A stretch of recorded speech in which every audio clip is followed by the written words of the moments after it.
শাহরুখের কাছে তো টাকাটা পাই, নিশানের কাছে গিয়ে বলি। নিশানের কাছে ফোন করে দেখি।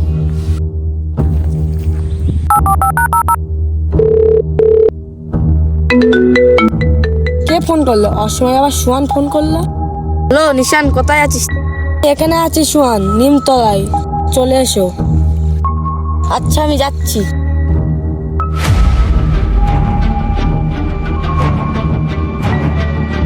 নিশান, বল, আমি একটা সমস্যার মধ্যে পড়েছি। কি সমস্যা? তোর কাছে তো টাকাটা পাতাম, তোমার কাছে পরামর্শ নিতে এসেছি। আমার কাছে পরামর্শ নিতে এসেছো? আচ্ছা আমি দেখছি।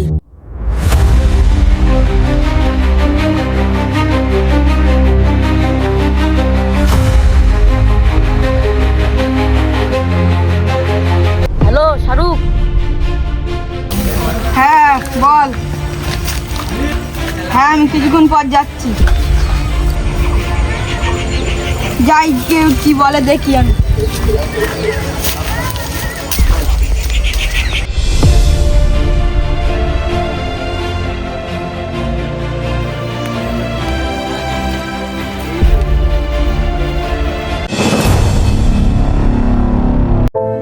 কি বলছিলি বল।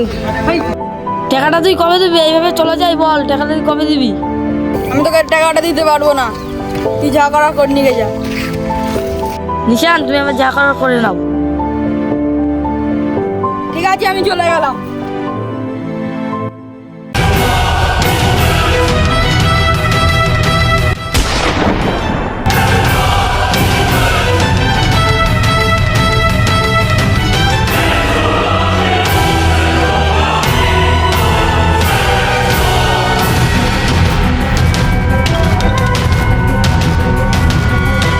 চলে আয়।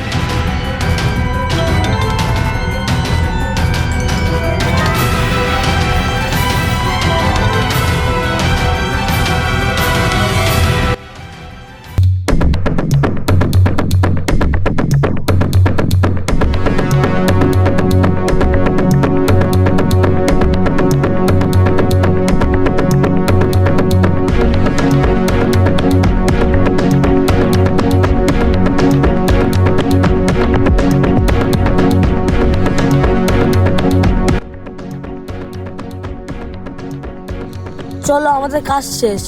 হ্যাঁ হ্যাঁ হ্যাঁ।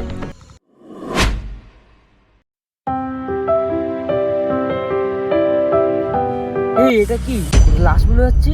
সিআইডি কে কল করতে হবে তো।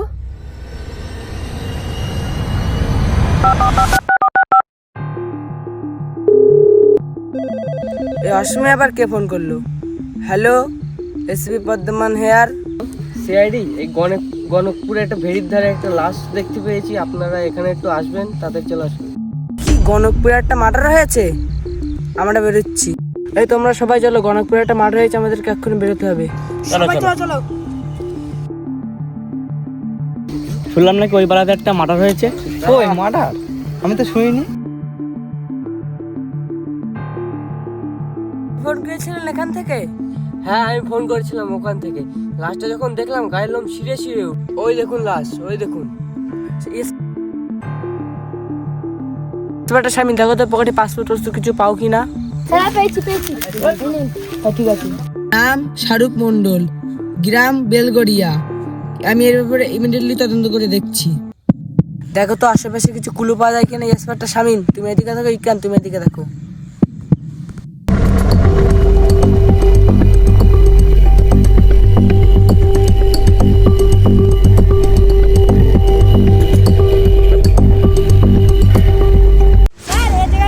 দেখি দেখি।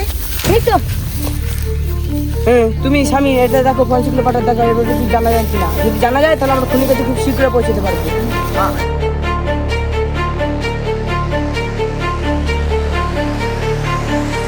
দেখো এটা আর কিছু খুলে জানা নেই। এইটা তুমি লাস্টে পঞ্চগুলো পাঠার যেতে যেতে ব্যবস্থা করো। আমি দেখছি এর বাবা মার ব্যাপারে কি জানা যায় কিনা।